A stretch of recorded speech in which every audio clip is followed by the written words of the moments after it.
¿Cómo están? Muy buenas tardes. Estoy muy complacida de presentarles a nuestro querido Carlos, quien viene representando a Grupo Proa y de verdad que la asociación se encuentra de manteles largos. Así que le voy a ceder la palabra para que nos diga quién es, qué hace y la empresa que todos conocemos.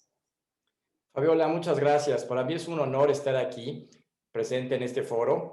Te platico un poquito. Yo soy director comercial corporativo de Grupo Diagnóstico Proa. Grupo Diagnóstico Proa es una empresa mexicana con más de 70 años ya y estamos nosotros dedicados básicamente a lo que son los análisis clínicos y estudios de gabinete, en donde pues obviamente nuestro principal consumidor y foco de atención, obviamente son las mujeres, ya que son una fuente importantísima de toma de decisiones en todos los ámbitos. Así es que para nosotros es un gusto estar aquí en este foro el día de hoy. Muchísimas gracias, querido Carlos. Y una vez que ya sabemos todo lo que nos está compartiendo, nos vamos a adentrar a preguntarle cómo ha afectado en su sector, a su empresa, esta contingencia sanitaria y qué efectos ha tenido. Fíjate que todos estamos aprendiendo. Creo que es algo que en nuestro tiempo de vida no habíamos realmente tenido una referencia similar de un evento de esas características. Si bien hemos enfrentado otros retos de otras índoles y quizá la pandemia del H1N1 hace algunos años, pero las dimensiones no tienen nada que ver. Yo te diría que lo hemos vivido desde dos extremos. El primer extremo, el del pesimismo y el del shock del primer impacto, ¿no? Cuando empezamos a ver el riesgo que podía haber para nuestros pacientes y el riesgo que podía haber para nuestros colaboradores, lo primero que vivimos fue cómo proteger a nuestros pacientes y cómo proteger a nuestro equipo de trabajo que están en el frente de batalla. Como empresa indispensable, no hemos parado ni un solo día de la pandemia. Y sin embargo, en los primeros días, en las primeras semanas de marzo y abril, lo que enfrentamos fue una caída descomunal en nuestras ventas. Por ponerte un ejemplo, en las crisis que hemos vivido en México, la del tequila en el 94 o la crisis financiera de 2008-2009, nuestras ventas cayeron contra el año anterior un 5% y habían sido años catastróficos. En este mes de marzo y abril, nuestras ventas estaban cayendo 50% contra el año anterior. Creo que eso nos pone un poquito el contexto de las dimensiones de la caída, 10 veces más grande que cualquier caída en los 70 años de historia de la empresa. Entonces, enfrentamos el peor mes en los 70 años de historia de la empresa en el mes de abril de este año y, sin embargo, a través de innovación estuvimos viendo cómo incrementar nuestra capacidad para hacer pruebas y acercar a la población vulnerable nuestros servicios de testing masivo para identificar el virus del COVID y tomar medidas correctivas al respecto en la salud de nuestros pacientes. Se volvió una oportunidad. Realmente empezamos a encontrar formas de contener gasto, tuvimos que contener mucho gasto, pero además empezamos a poder vender pruebas precisamente para atender el COVID y entonces, irónicamente, julio de este año fue el mejor mes en la historia de la compañía. Entonces pasamos de las sombras a las luces con un potencial muy importante que estamos viendo en el mercado. Pero es precisamente a través de muchísimo esfuerzo, muchas noches de muchos colaboradores sin dormir para poder ofrecer los servicios que los pacientes están solicitando en estos tiempos de incertidumbre, Fabiola. Wow, de verdad es que ustedes han pasado por todo este círculo como montaña rusa. Estamos muy contentas de que ustedes hayan salido beneficiados de esta pandemia y que estén apoyando mucho a toda la sociedad. Y es por eso que ya nos platicaste un poquito, pero me gustaría preguntarte cuáles han sido estas prácticas de reactivación económica un poco más profundas en este beneficio que ustedes encontraron como empresa. Mira, precisamente para apoyar la reactivación económica, yo te diría nacional, hemos hecho varias cosas. Uno, capacitar. Hemos tenido webinars con miles, literalmente miles de médicos. Al principio, pues tratando de comunicarles cómo era el virus, a qué enemigo común nos estábamos enfrentando, y capacitándoles sobre las técnicas diagnósticas que se deberían de utilizar para las diferentes etapas de la infección viral. Aparte de la parte de capacitación para nuestros médicos, también hemos tenido sesiones de capacitación con las empresas, precisamente buscando este tema de la reactivación. Muchísimo, la mitad de la demanda de estudios de COVID viene de empresas que están buscando cómo volver a la actividad, cómo volver a esta llamada nueva normalidad. Y muchas veces no tienen un médico en el corporativo o en la planta, en sus instalaciones, y entonces lo que tienen es una gran incertidumbre de cómo proteger a sus colaboradores, y ahí también hemos dado seminarios constantes para poderles indicar qué tipo de pruebas son las mejores que se pueden aplicar en cada empresa. Además de esto, hemos también incorporado robótica, por ejemplo, en nuestros centros de procesamiento. Es quizá un detalle muy técnico, pero la prueba reina para detectar el COVID es la prueba de PCR, que es esta que vemos que es un hisopo que se introduce en la nariz. Nosotros hacíamos 1,300 pruebas al mes antes de la pandemia de ese tipo de metodología. De repente, ante la pandemia, tuvimos que empezar a hacer 1,500 diarias. Es decir, de pasar de 1,300 al mes a 1,500 diarias, no había manera que con nuestro talento humano lo pudiéramos cubrir, y por eso tuvimos que importar 3 robots para precisamente poder generar este tipo de automatización de la técnica, ¿no? Básicamente te diría que son algunas de las maneras en las que hemos buscado contribuir a la reactivación económica nacional. Impactante, de verdad que escuchen, queridas socias, querido auditorio, todo lo que ha hecho esta empresa en pro de la sociedad y en esta contingencia. Y es por eso que ya nos hablaste de cómo estás ayudando a toda la sociedad, cómo como empresa lo están haciendo. Y me encantaría saber, querido Carlos, si ustedes cuentan con programas de apoyo a las mujeres y en especial a las emprendedoras empresarias. Fíjate que realmente, como te decía, nosotros somos muy conscientes de que en nuestro giro nos debemos mucho a la mujer. Yo cuando tuve la oportunidad de incorporarme a la empresa y estaba yo rotando por diferentes áreas del grupo, te diría que me llamaba la atención cuando pasé por el call center, ¿no? Porque pues yo sabía de la importancia de las decisiones de la mujer en el ámbito de la salud, pero lo que no esperaba yo hasta que estuve en este programa de inducción es que inclusive para solicitar información de los estudios masculinos, quien llamaba son las mujeres. A veces los hombres somos un poquito más dejados o más inhibidos para preguntar por temas de salud. Entonces, pues me abrió los ojos al tema de la importancia de la mujer en el sector salud. Yo diría que en la empresa no solo vemos esta importancia femenina en la toma de decisiones de salud, sino inclusive en nuestro talento humano.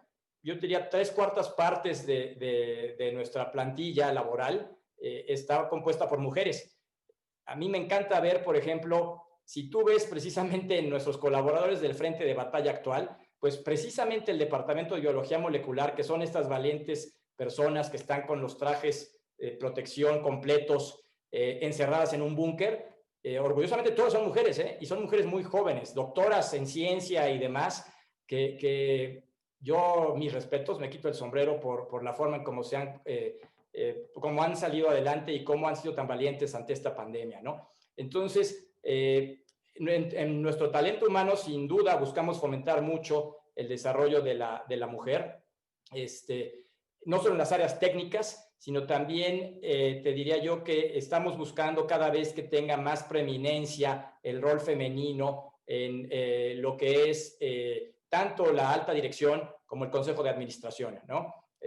Hay debates a nivel mundial de cómo favorecer y fortalecer la presencia femenina en los organismos de administración, en los consejos de administración, y nosotros somos sin duda una empresa que ve y que incentiva esto. Hasta hace poco que se incorporó la primera mujer a nuestro consejo de administración, y la verdad es que todos lo vemos como un extraordinario hito y algo que tenemos que fomentar en una forma muy, muy activa.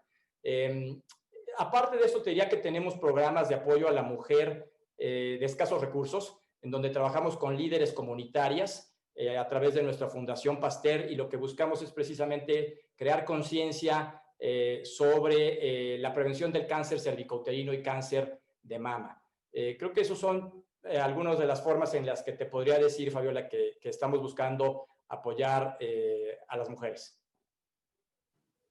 Increíble, de verdad es que es tan bonito escuchar tanto apoyo a nosotras las mujeres y cómo lo están haciendo, ¿no? Desde su trinchera y cómo están impactando. De verdad, muchísimas felicidades en nombre de toda la asociación y para toda la empresa, porque sé que es un gran equipo y qué felicidad escuchar lo de esta inclusión, ¿no?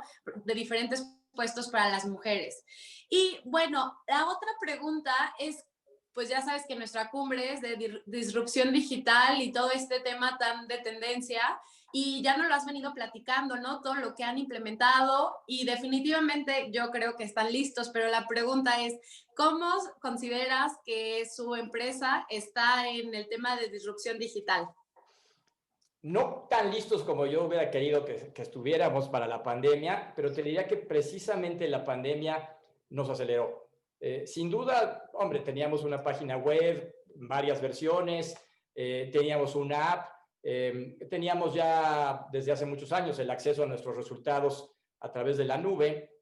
Sin embargo, y teníamos visualizado una serie de mejoras para el mediano plazo en cuanto a nuestra accesibilidad a través de múltiples canales para los diferentes tipos de consumidores que tenemos, ¿no? Que son desde gobiernos, empresas, médicos, etcétera.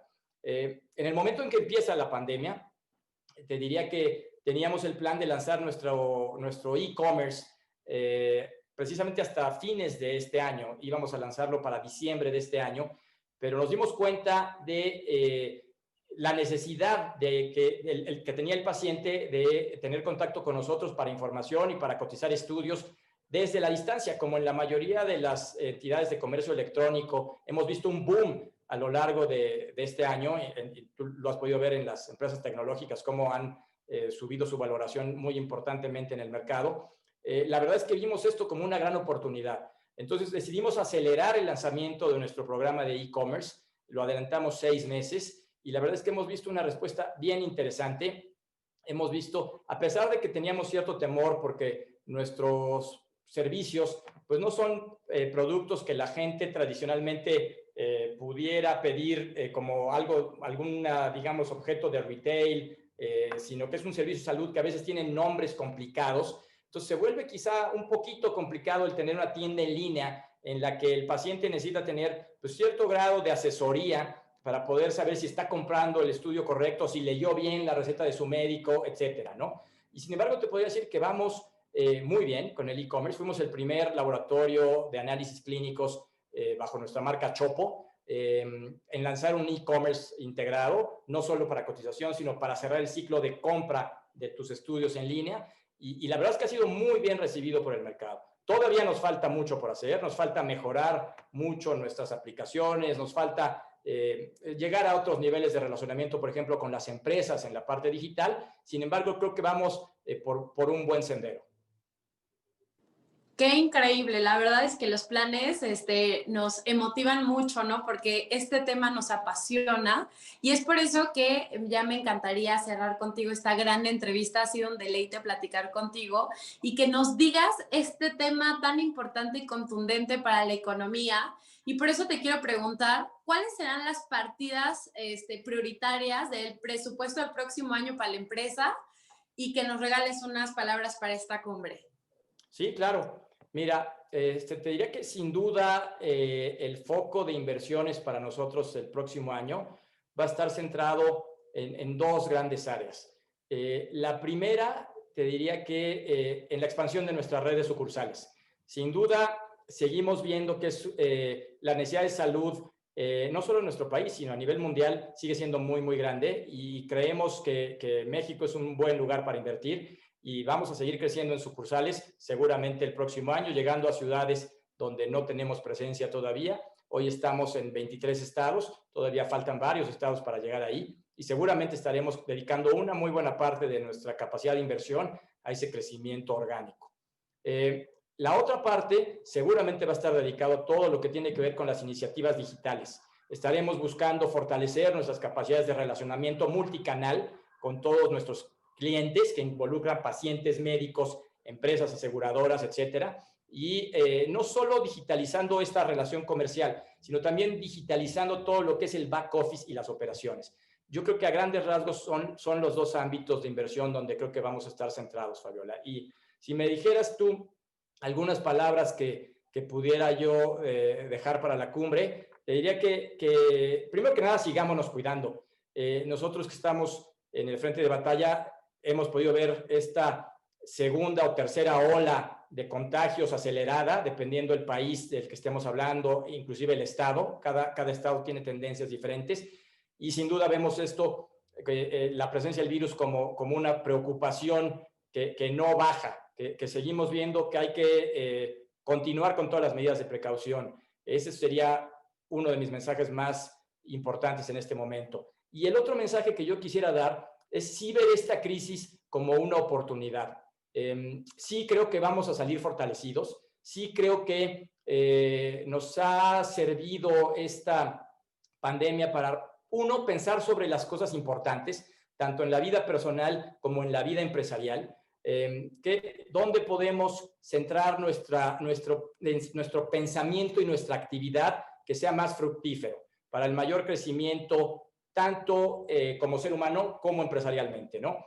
Tenemos siempre iniciativas que a veces las dejamos como convenientes y que sin duda es el momento de priorizarlas. En este caso, creo que centrarnos en conservar recursos financieros, ser cautos en el gasto y también ser innovadores, sin duda va a dar como resultado que salgamos mucho más fuertes una vez que pase la pandemia. De verdad, querido Carlos, te agradecemos muchísimo. Gracias a Grupo Proa por hacerse presente con las mujeres, por seguir apoyando este liderazgo y lo más importante, por todo el impacto social que están implementando y que están por implementar. Les mando un abrazo y ya saben, el Chopo que está del lado de las mujeres, Grupo Proa, y de verdad muchísimas gracias. Un saludo. Muchas gracias, Fabiola, y es un honor estar aquí. Felicidades por el foro.